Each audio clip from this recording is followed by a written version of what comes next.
My name's Debbie Cooper, and I'm delighted to be talking to you in my role as Development and Promotions Officer with the River Dee Trust and the Dee District Salmon Fishery Board. My role at the River is to deal with all our communications piece. So I work across our website and all our communication channels, as well as talking to people in person. I'm very fortunate to have a role that supports our environmental restoration here on Deeside, and I'm going to talk in more detail about that to you this evening. There will be an opportunity to put questions into the chat that I can have a look at later, or if you want to save your questions until the end, I'm happy to answer any at the end of the presentation, if that's okay. So a little bit about who we are. Well, here is a picture of some of my colleagues. There's quite a big group of us, so I'll tell you about the two organisations first and how we fit together. So the River Dee Trust, we are a community-based charitable fisheries trust, and we deliver research, education and environmental benefits to the River Dee. It's all about the wildlife, it's about the protection of our wild Atlantic salmon, an iconic species here on the River Dee in Aberdeenshire.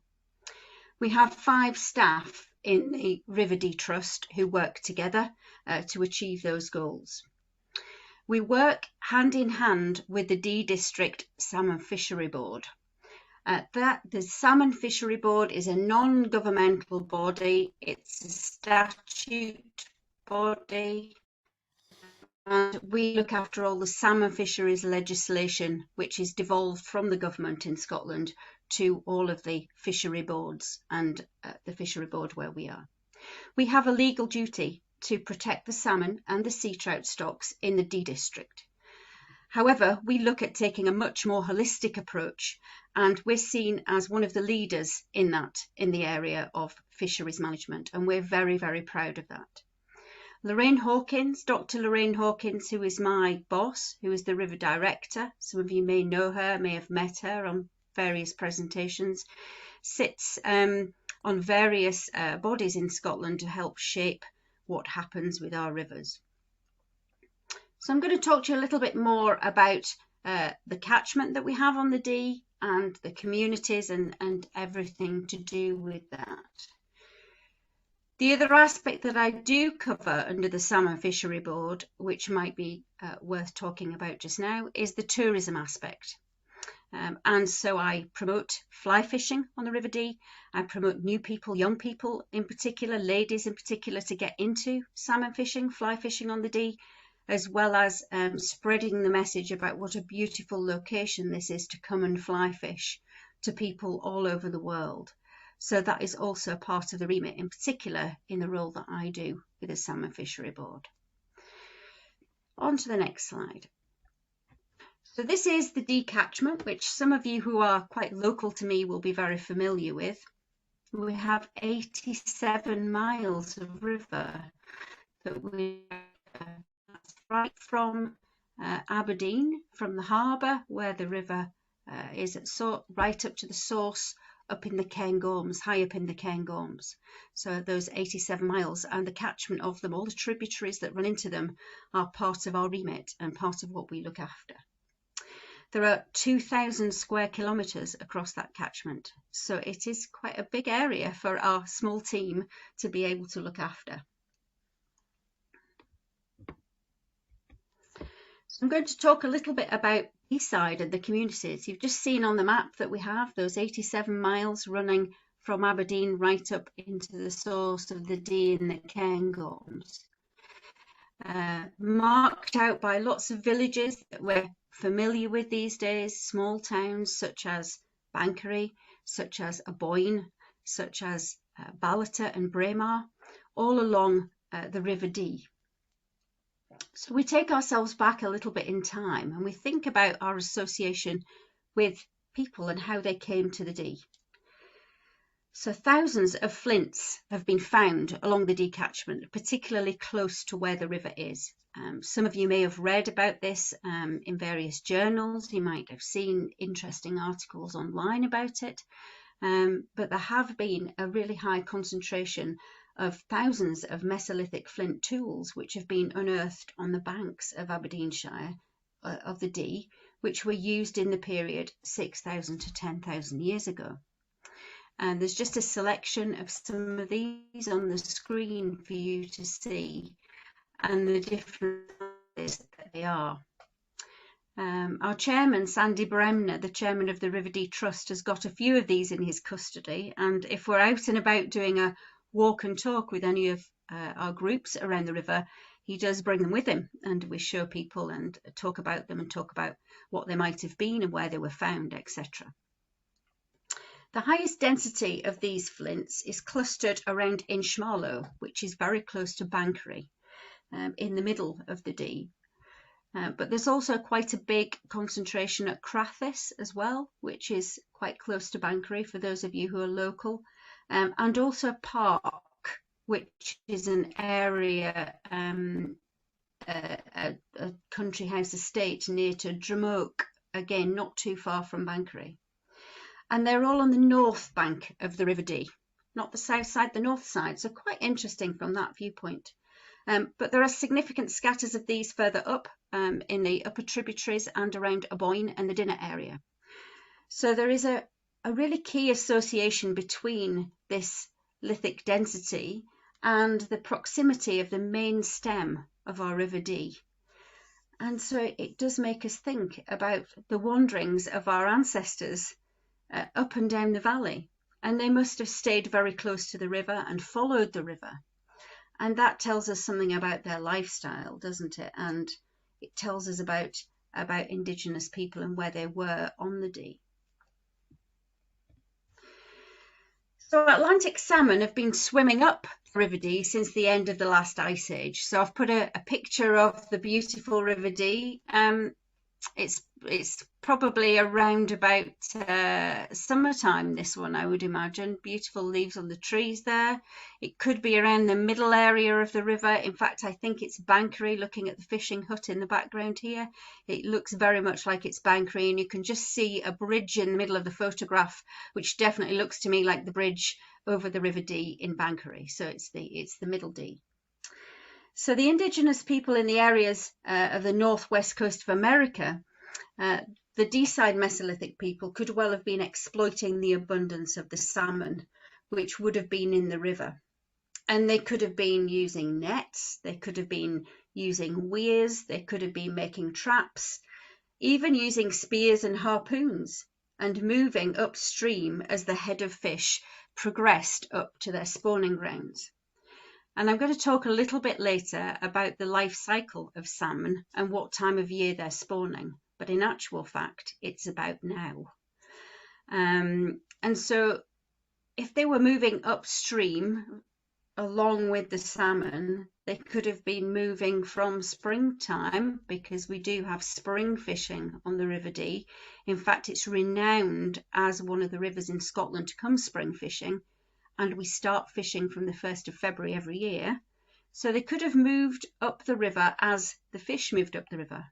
So they start to come into the river in the early part of the year, they move up the river, and then they spawn October, November into December time. So we're just thinking about how they might have moved.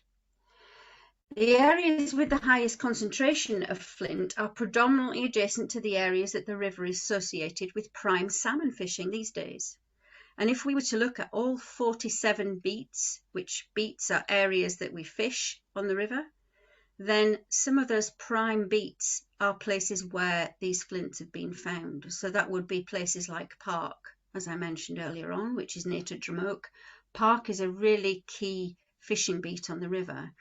And a lot of people who come to the Dee want to fish Park. It has an iconic thought about fishing on the River Dee at Park. Crathis is also another place that people want to fish, Crathis Castle Beat, which is just down the hill from the castle next to the river. Dinnet is another place in the upper part of the Dee between Aboyne and Ballater. Again, lots of flint found there, and an iconic place to fish where there is an abundance of salmon fishing in the pools at various times of the year. So it mirrors what's happening today as to what could have happened all those years ago.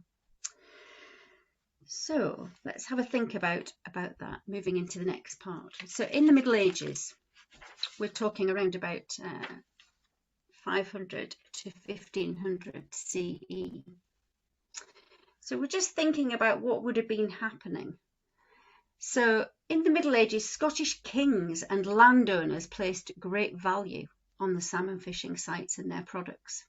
Their catches went to elite households and urban markets for domestic consumption. So the best tables would potentially have had River Dee Atlantic salmon. Representations of Atlantic salmon can be found on Pictish stones, and there's an example of one here, which is located near Kintore in Aberdeenshire, not far from Inverurie. I know someone was saying they were from Inverurie earlier on. So this stone here with the Atlantic salmon on it is near Kintore.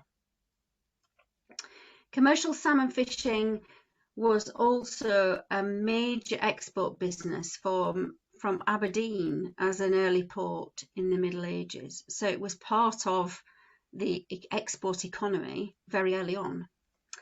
And from the 13th century, there was evidence of salmon being depleted. Royal judgments at the time and then parliamentary legislation by the early 14th century placed Scottish salmon fishery into public regulation. And we're still in public regulation all these years later. So we see when we're going into the Middle Ages that consumption for the elite households on the best tables, we're recognising that Atlantic salmon were here then, or a variation of how they are these days, and also the fact that this commercial salmon fishing was a major export business for Aberdeen. So here we've got a few pictures of what would have been happening in and around the coast.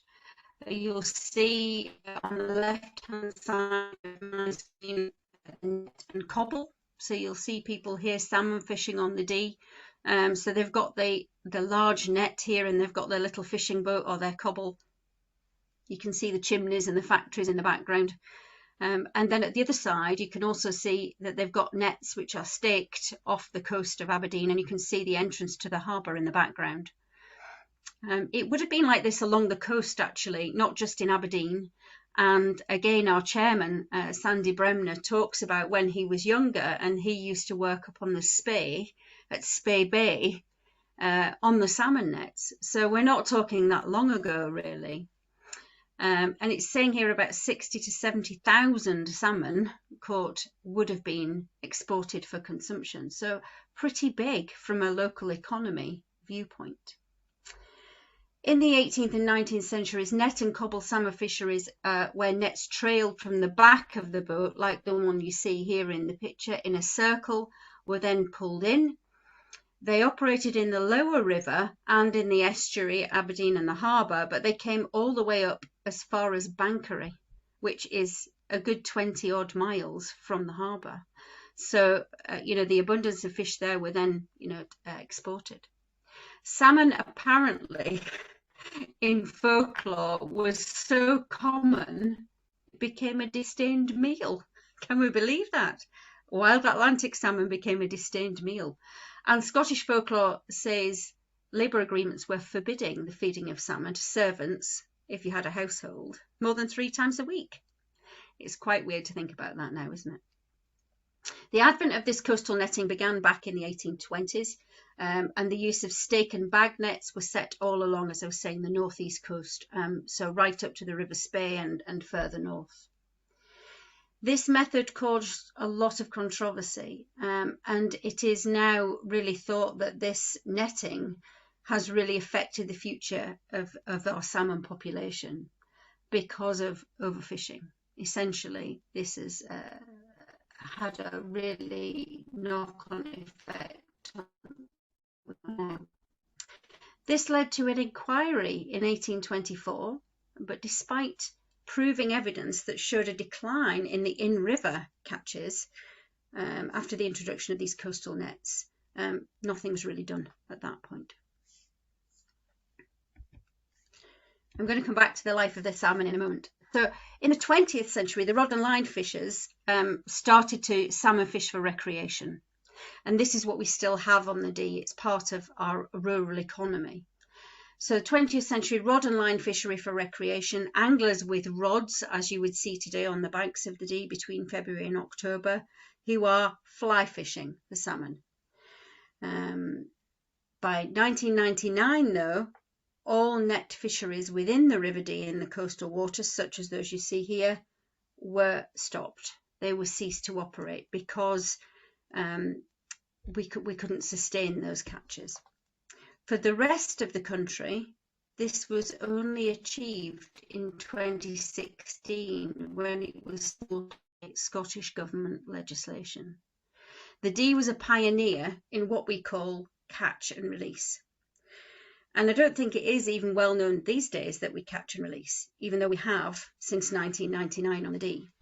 So when there's an angler on the River Dee casting their fly on their fly rod, they're using hooks which they can easily take away from the salmon, and the salmon can swim away and carry on its journey in the river. We don't take them home for tea, by popular myth. And if you saw the Darcy Bustle programme on Channel 4, which we filmed up at Crathy Beat with Darcy back in April, she mentioned taking one home for tea. We don't take them home for tea.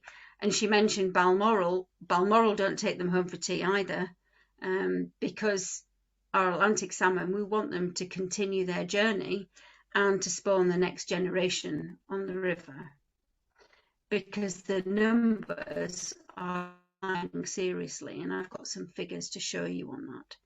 But really, it's not that long ago since we had 60 to 70,000 salmon exported, and we were using nets to have them caught, the export, and it was a big thing for the local economy. Whereas now the local economy survives on the fly fishing side of it, of people coming here to fly fish in such a beautiful place, but the salmon are taken back off the hook and put back into the river. By the 1990s, the decline was so apparent, as I've said, that we went on to catch and release. This has now been in place on the Dee for 27 years, and I'm going to show you a quick graph about that shortly. We catch around about 3,000 to 4,000 salmon in the season just now, and this year, 2022, we'll be sitting at around about 3,700. But this year, for some reason, the spring fishing we're so famous for has been quite difficult. So the autumn fishing has been quite stronger, and 500 of those fish would have been caught in the last few weeks of the fishing season, which is quite unusual. So just before I come to the graph, I'm going to talk about the life cycle of our iconic Atlantic salmon, just to set the scene before I talk about the work that we're doing on the river and why this matters. Now, Ian and I were chatting earlier on about the names for salmon at different stages in their lives. And so here we have a little salmon. You may be familiar with adult salmon, such as the silver-looking ones at the top of the picture. But actually, there's a story as to what happens before that. So we'll start with the eggs in the river. So the salmon eggs are laid in the river at spawning time, which is now, and the female digs a hole in gravel, in spawning gravel, and lays the eggs, and the male comes over the top of them and fertilizes them. So that's what happens with the eggs. They go into gravel and they stay there until the following year when they hatch, and they're then known as alevins, which are little tiny fish. When they get a bit older, they're then called fry and then par. So this is the first couple of years of their life, fry and par, and that is a really important time where they are living in the upper reaches of the river or in the tributaries of the main River Dee, and they are feeding and growing. And we have to provide a really good habitat for them at that stage in their lives, where there is food for them and there is place to shelter from predators, in order that they then make it to the next stage of their life, which is as a smolt. Now, smolts go through a physiological change as they grow. I always think of smolts almost as being the unruly teenagers in the life cycle of Atlantic salmon. So they go from being they go from being the youngsters into turning into young adults, if you like, when they become smolts. So they change colour from the dark camouflage colour of parr into the silvery colour of smolt, where they get ready to go from freshwater into saltwater. And so after they've grown in the river for 2 or 3 years, or maybe more, they then swim all the way along and out into the sea. Apparently they reverse backwards into the sea. They don't swim forwards, they reverse out of Aberdeen Harbour and into the North Sea to go and feed and grow and mature.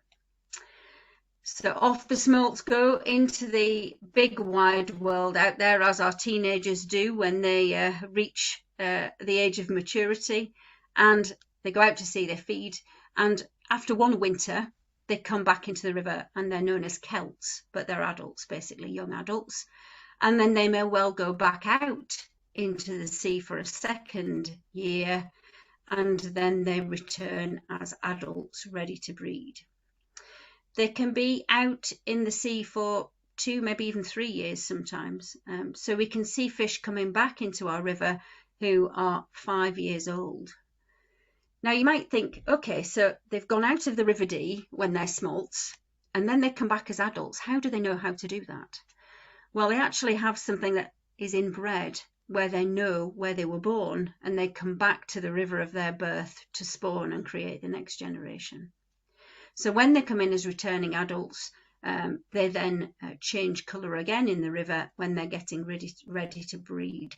The males, the most coloured fish on the right-hand side with all the red, we call it breeding tartan in these areas.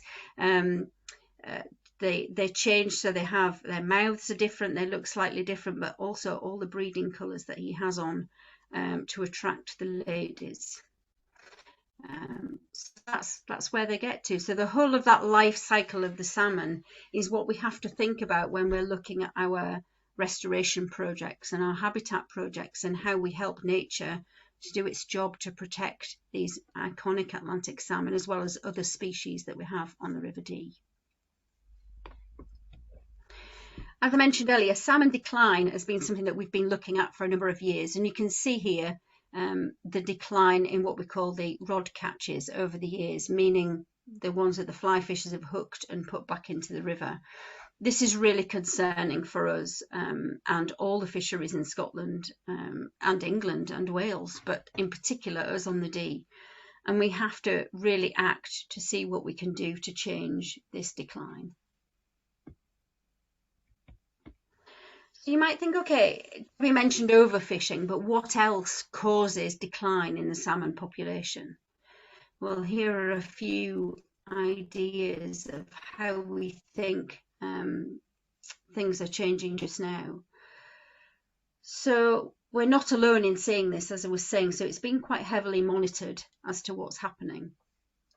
There seems to have been a latitudinal gradient whereby the southern stocks are almost extinct, and the northern stocks, such as Russia, at the very far north stocks, are seeing less of a decline so far.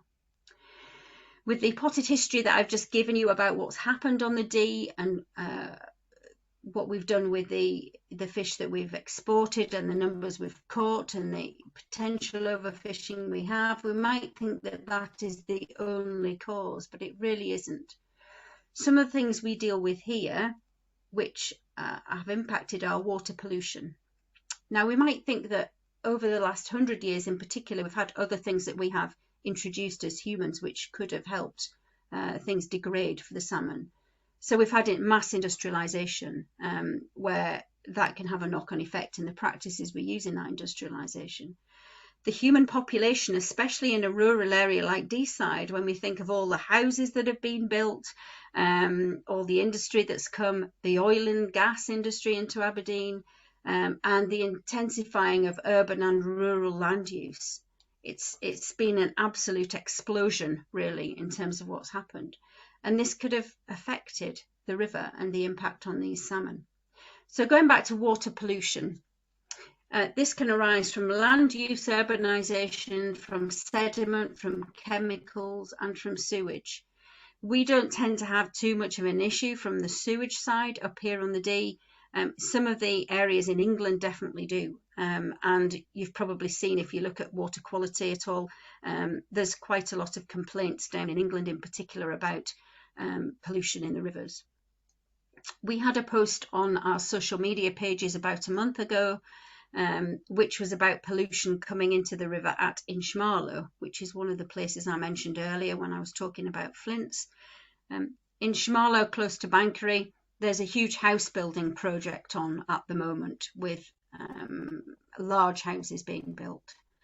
And every time there is a significant rainfall, then there is pollution washing into the river from this development, because the sediment tanks that they use are not good enough to hold the amount of water when we have a lot of rain. And that sediment washes into the river, and that sediment could contain cement wash, that could contain chemicals, it could contain oil from vehicles that work on that building site.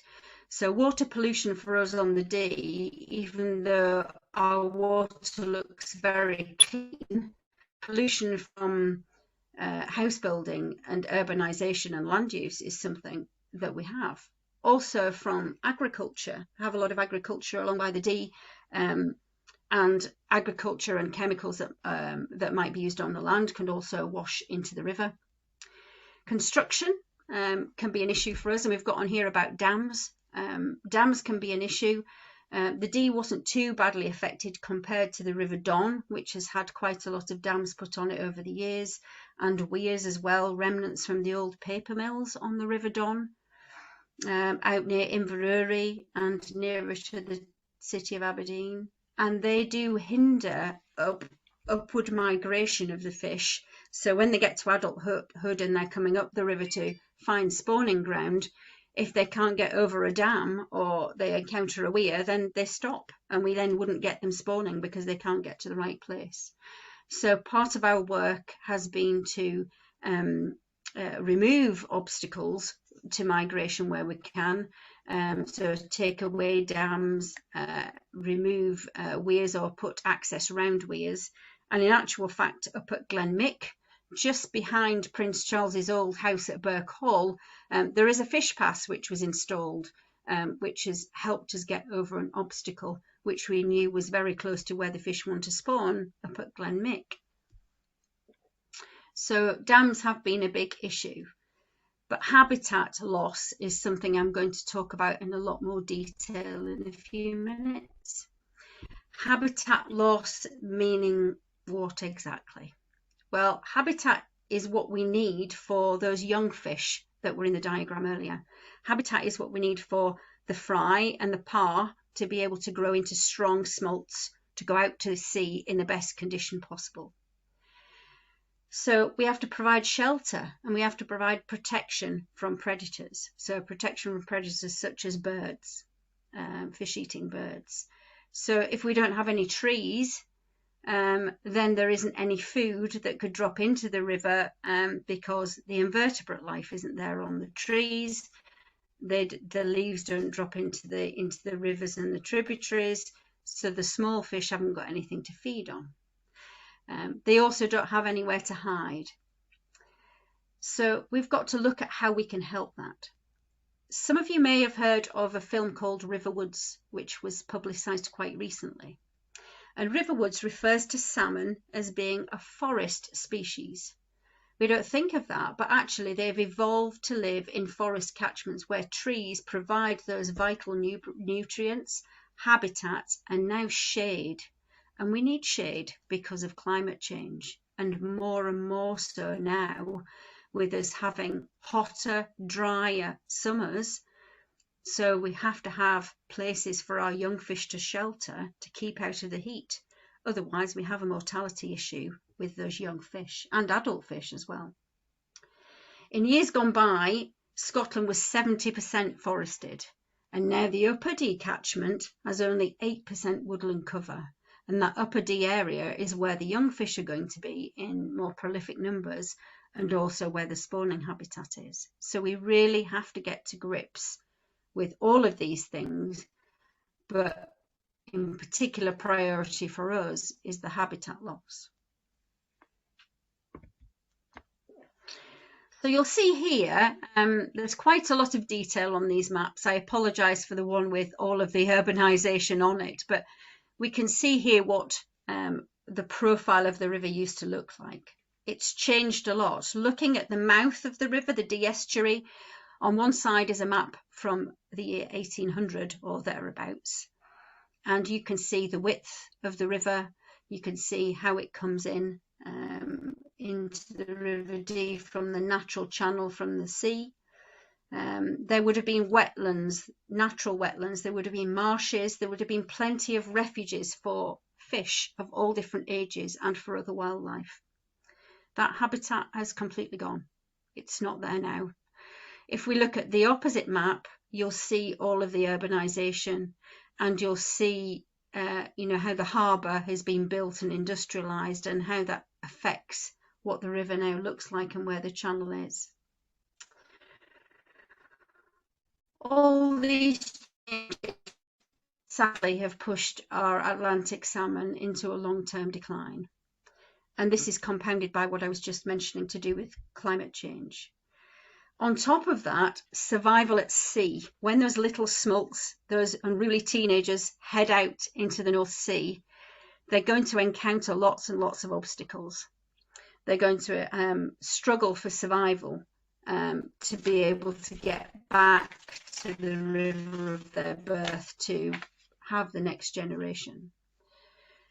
There are many predators out there. There are seals, there are dolphins, there are lots of other predators, as well as a lack of food out in the oceans compared to what they used to be because of other things that have happened out at sea. Here's an interesting statistic, but a very, very worrying one, and we monitor fish in the river and the age of the fish in the river. In the 1960s, 40% of those little smolts that go to sea would survive and come back into the river. And in recent years, in the last few years, we're looking at 2 to 3% of sea survival. That's such a scary statistic for us to take on board, that our Atlantic salmon has declined so much in that short space of time. They really, really are on the brink of crisis. Last year, throughout Scotland, 35,000 salmon were caught.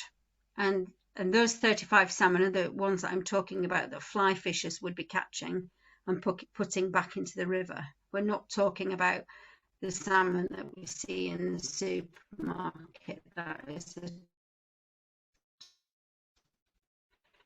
so, 3,700 on the River Dee between February and October as part of that number, quite a small number compared to where we were all those years ago. 40% of those salmon that went to sea seeking feeding in the northern feeding grounds up towards Norway returned to spawn in the 60s, and now it's only 2 to 3%. There are changes in water currents, changes in temperature affecting those feeding grounds and the distribution of their predators. We face really huge pressures at sea, as well as huge pressures in our own river. So where are we now? Here's a nice picture that Ian and I were looking over earlier, and we've got our iconic Atlantic salmon, we've got an otter, and we've got freshwater pearl mussels. Excuse me.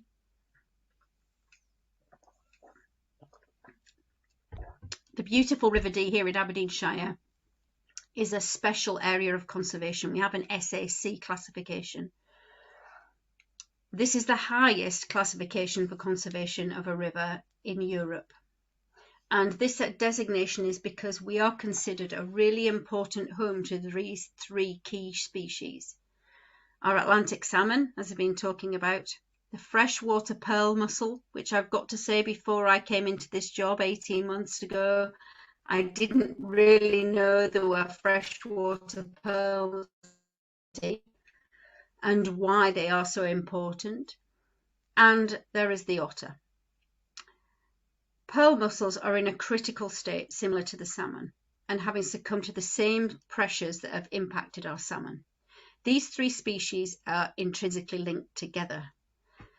Otters feed on the salmon.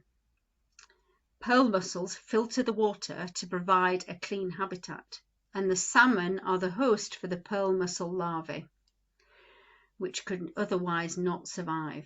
So you can see how looking after these three animals is part of our ecosystem management approach. And we do mussel surveys on the River Dee on various beats, so we can see how they are performing, as well as checking our numbers of Atlantic salmon and spotting otters. Now, otters, we do see quite a lot of them in the middle part of the Dee. Some of you might have seen them. So around Bankery, we quite often see otters. But these three things are really linked together, and we have to think how we look after all of them, not just our Atlantic salmon. There are a few bodies that help us in our approach and what we've got to do for the river. So there is Nature Scot, which is a government body, which used to be called SNH. Some of you might remember when it was SNH. Nature Scot are responsible for giving us that SAC designation that I was talking about, that European mark of our river, and maintaining the river in a favourable condition. The Cairngorms National Park Authority, which Cairngorms National Park was brought into being on the 1st of September 2003. The Cairngorms National Park help us to look after the natural environment and the local communities within the boundary of that. So the National Park runs from the source of the river up where we are in the Cairngorms, up above Braemar, and the National Park boundary is near Glentana or Aboyne in the upper reaches. But the Cairngorms very much help us with the work that we do on the upper tributaries of the river, which are important for young fish and for spawning grounds. SEPA. So I'm sure we've all heard of SEPA, the Scottish Environmental Protection Agency. SEPA help us with water quality and water regulation. So when we've had these pollution incidents that I was talking about recently with water quality to do with the builders, we report that to SEPA.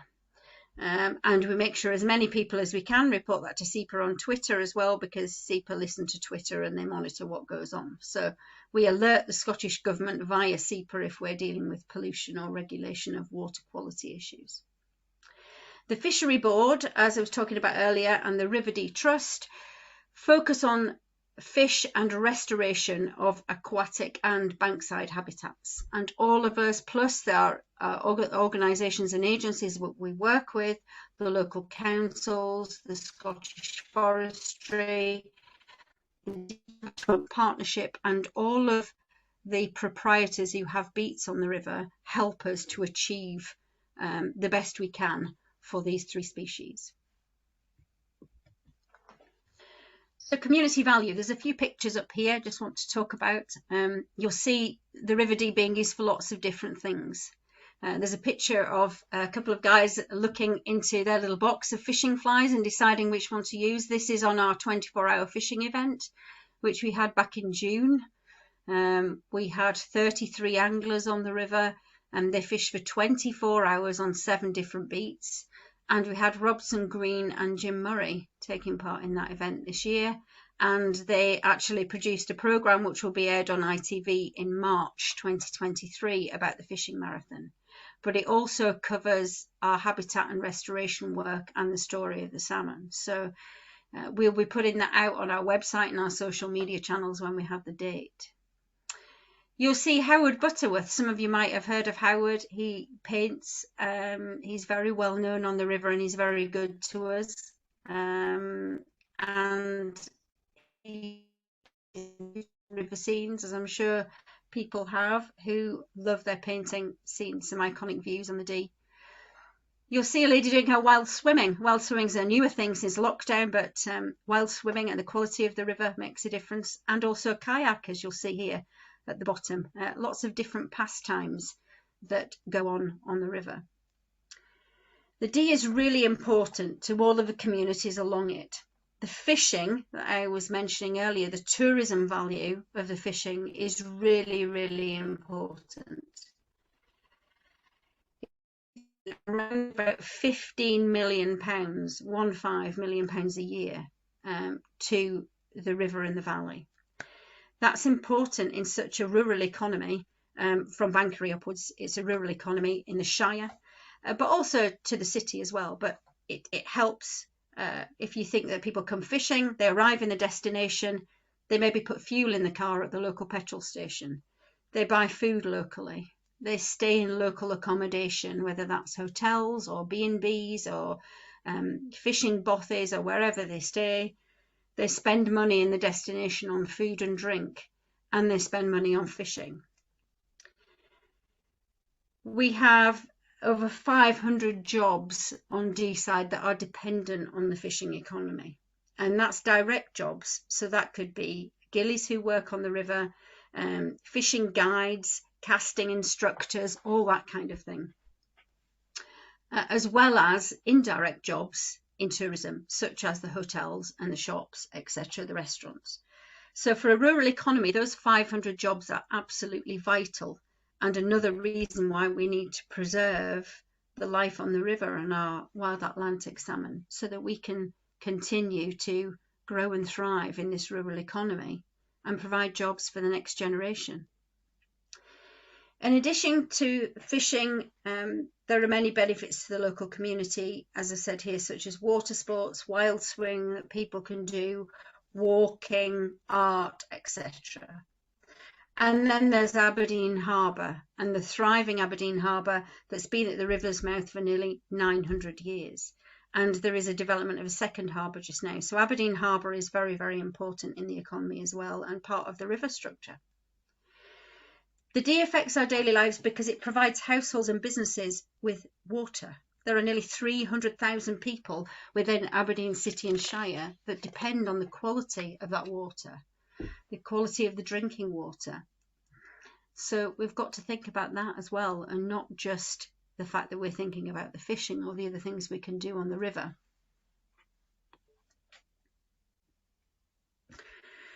So river stewardship. As I was saying, we all have to care, we all have to look after our beautiful River Dee and the landscape around it. The care of the river is everyone's responsibility. It benefits all of us. If we think about lockdown, how many people went for a walk alongside the river? How many people enjoyed nature and being beside the river? A lot of people. It's important for biodiversity and thinking about the future of biodiversity and climate change and how we can all get involved in biodiversity.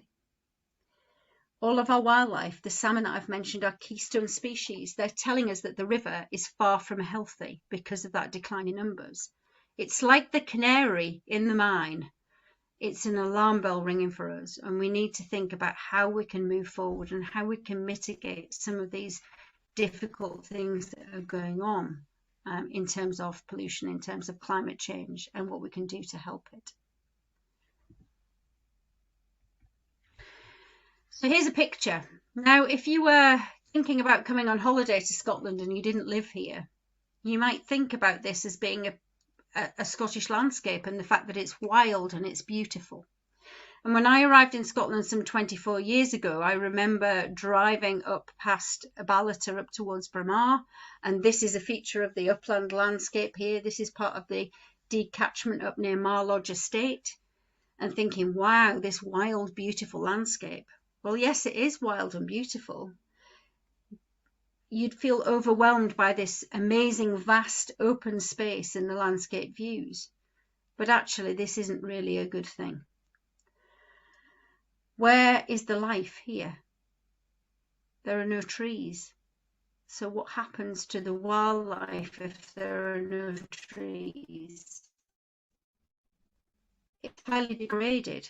Those forests that were once here are gone. The peat is eroding, so it can't hold water when there's flooding. The rivers have got very poor habitat. Everything gets washed out when there's a flood. So what needs to be done? we need to restore this. We need to create a thriving ecosystem and bring back our native trees, birch, willow, ash, rowan, not evergreens, those native trees which should be here.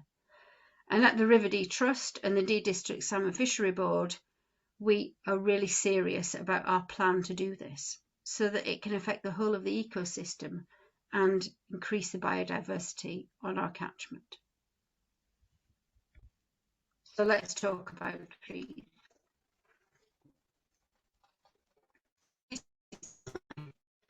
Trees help with lots of things. They help with flood management. They provide food in that aquatic habitat that I was talking about earlier for our young fish and for invertebrates and other animals. They improve water quality and they increase that biodiversity. They can also help us with storing carbon and provide that vital shade.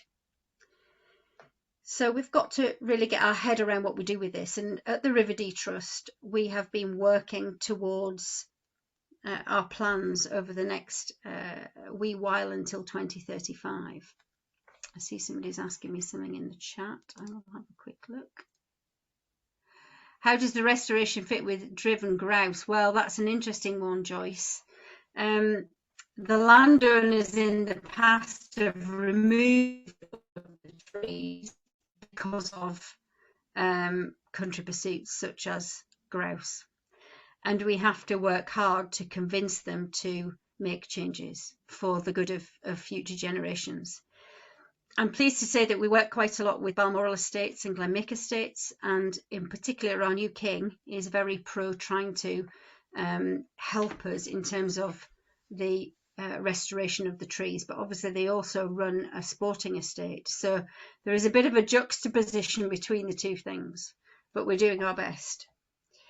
So we've also got to think about the riverbank trees and connecting species. Plenty of room for tree-lined rivers and grouse space. Well, there is really room for both, but we've got to have the tree-lined rivers in order to effect, the habitat for our native species that we really have to protect before they're extinct. So we've got to allow our other species to flourish as well. So that could be finches, bats, pine martens, red squirrels, and in the future, controversially, beavers maybe. We've got to carefully plant along the riverbank. These trees must provide more benefits than the monocultures that lock up carbon. As I was saying, evergreens. When I talk to people and talk about tree planting, I think there is a myth that people think we plant evergreens, such as the ones you can see in the picture on the left. We don't. We plant mixed deciduous trees, and that is because we need the leaves off the trees to be in the river and providing food. And it's not that they don't store the same amount of carbon, do they, as evergreens, but they're there for lots of different reasons. They do still store carbon, and there are other ways of storing carbon which I'll come to. But the River Cluny, as seen from the road as you leave Braemar heading towards the Glenshee Ski Centre, is the picture with the trees on the right. We planted these tree enclosures some 7 years ago, and you'll see the difference from the photo on the left, the photo on the right in those 7 years. And if you are driving over Glenshee, which is probably very snowy just now, you can see what has started to happen, and it's great to see that and to realise how much effect that's making on the landscape over those 7 years.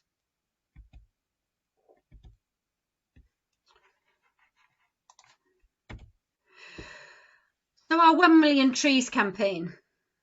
We launched back in 2020 our 1 Million Trees campaign with the aim to plant trees on the riverbank and prioritise stretches of water that government scientists predict will heat up the most over the next 50 years. This campaign is about connecting our communities to encourage them to understand and support what we're doing.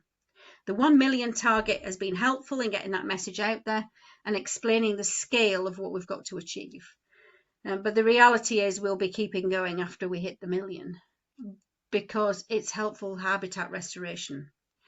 We're sitting at 319,000 riverbank trees at the moment, but by the end of the planting season, which will be in winter and spring, spring 2023, we will have hit 400,000 trees, which is a big achievement for us, and we're going to keep on going. I should add that we did actually start planting trees back in 2013, but we didn't launch a campaign or a public awareness tool until 2020.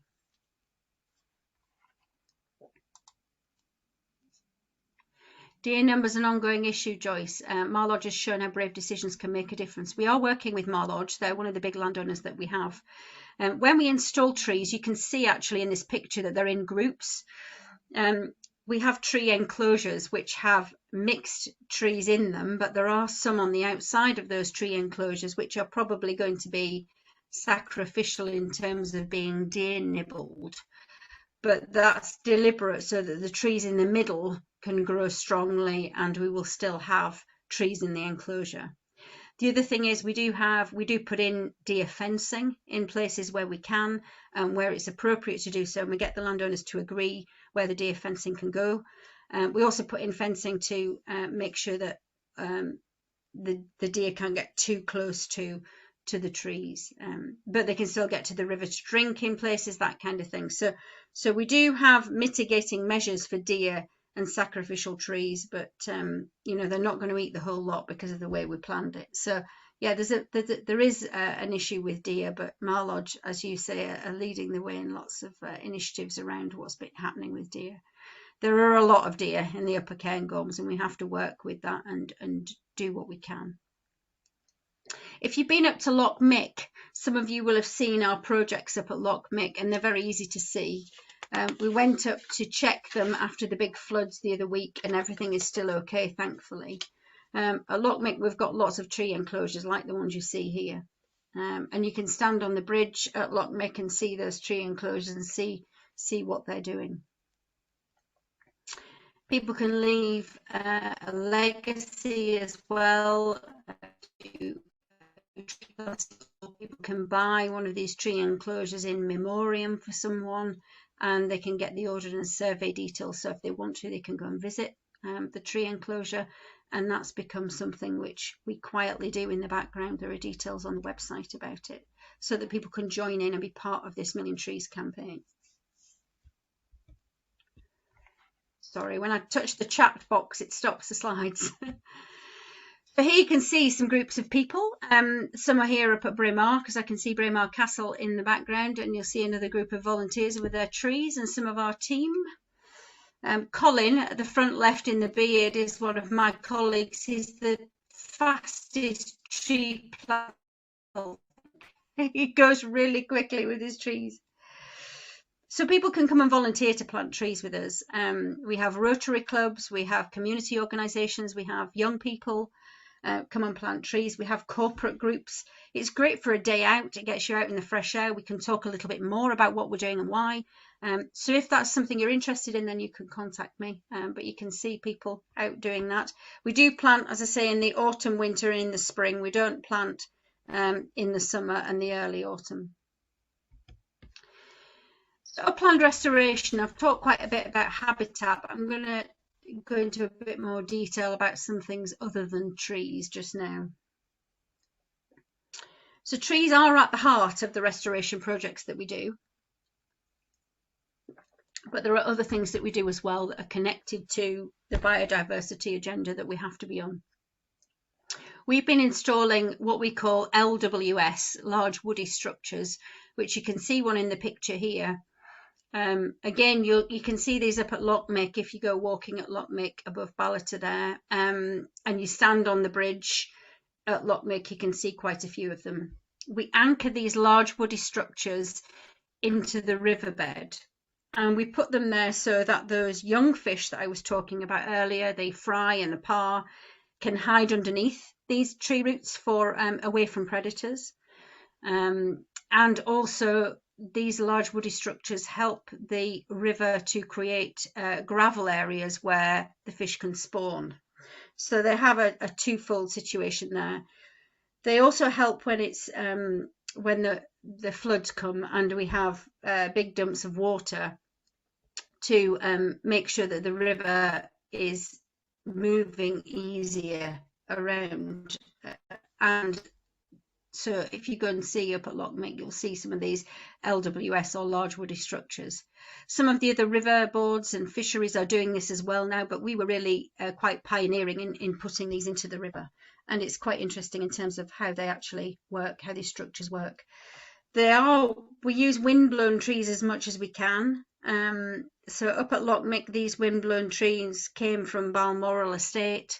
And we have just had the diggers in and worked with contractors to get those into the river there. We're working on some of the smaller tributaries on the Dee, around the Middle Dee at the moment, and we're using windblown trees from Scolty from when we had the bad storms last November. We're working with the contractors that were up there to use windblown trees from there as well. These structures replicate natural tree fall. So years ago, this is what would have happened when there were trees. They would have fallen into the river anyway, and then they would have created an area for young fish and other habitat, aquatic wildlife, for shelter and to help them keep away from floods and to catch nutrients in the tree roots. So we're just replacing what should have been there naturally. In time, the trees that we plant next to the river will eventually fall in. We've created wetland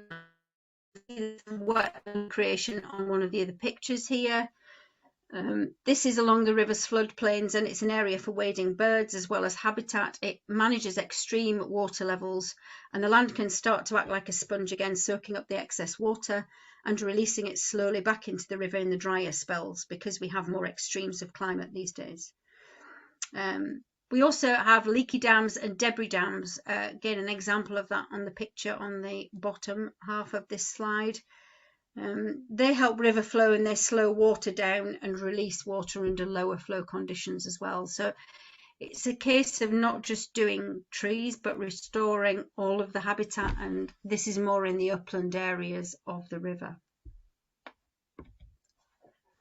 Restoring channels. You can see some old pictures here. This says Dale of Nappock with a K, that's near to Banchory, is Nappock. We're reinstating some old river channels that took flood waters but were blocked up with leaves or stopped creating floodplains and receiving water. So we've got to do that in order to block the channels. We reprofile some of it, and then the water finds its old path again. There are immediate benefits in this in terms of more space to hold water and more aquatic and wetland spaces. A good example of this is again up on the River Mick at Loch Mick. It's taken us 5 years to do a project up there on restoring channels, but a full range of measures has been carried out, and everything is starting to make a difference. Our full Mick project, including all of the aspects I talked about on the previous slide, is on our website. There are some success stories on the website that we have, riverdee.org.uk. And we were shortlisted for a couple of awards with the Nature of Scott Awards around the Loch Mick project. So we're really proud of what we've done up there and the impact that it's having. Some of our other work that you can see on the website is the River Cluny and the River Geldie up at Mar Lodge. We've got quite a lot of work going on above Braemar just now, and we're starting a couple of big projects with Mar Lodge and also with Invercold Estates up there. I'm just going to hop on to a couple of other bits and then we will take some questions, because I know I'm rambling on a little bit. The Belty Burn restoration is on the website. This is near to Torfins. You can read about the Belty Burn and us taking the straight channel that was there, and now you can see it's meandering on the right, and it's a much better place for salmon spawning and ground nesting birds. A bit about pollution and diffusing pollution. Salmon love cold, clean water. And the Dee is a relatively clean river, as I was mentioning, but pollution incidents happen. So we need to make sure there are places for pollution to run off so that we don't block up the drains and get all of this pollution which is not able to flow out of the way. Okay, I'm just going to bring us to this slide here about how we all benefit from a healthy and resilient river. What can you do to help us? Well, you can support our conservation and restoration work. Have a look on the website at our Million Trees campaign, see if there's anything around that you think you'd like to join in with, whether that's just talking about it to people in the river, whether that is maybe buying a tree, maybe that is coming and joining in with some of our volunteer work, our restoration work. Consider water use and how we do that, and champion our river and the wildlife. On the website, we're shortly going to have this piece on the right known as our call to action. We have to lobby the government and our ministers to help us to look after our salmon. Otherwise, one day they won't be there. And not only that will that be a tragedy for the species, it will be very difficult for our local economy and for the future life of other species that live in the river. So if you can help us, have another look on the website when that call to action goes on at the end of this year and see if you can help us with that. Financing. You might wonder how we finance all of this work that we have to do. And in part, the Scottish Government will fund some of it. They recognise there needs to be investment in this natural capital. They're probably looking at how we work on biodiversity and things like that moving forward. But my boss tells me there's a £20 billion shortfall in the Scottish economy to help with all of the habitat work that needs to be done in Scotland. So private investors have to fill that gap. There's energy now going into payments for biodiversity and for ecosystems. But there's always more going to be done. We're seeing companies paying for trees to offset carbon production, but we need to heed the dangers of greenwashing. So we all have to get involved in protecting our natural environment.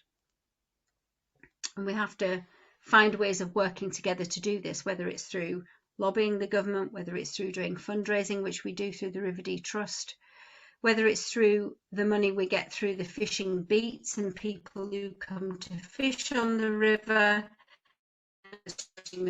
those fishing beats, or whether it's actually through grant funding. It's a combination.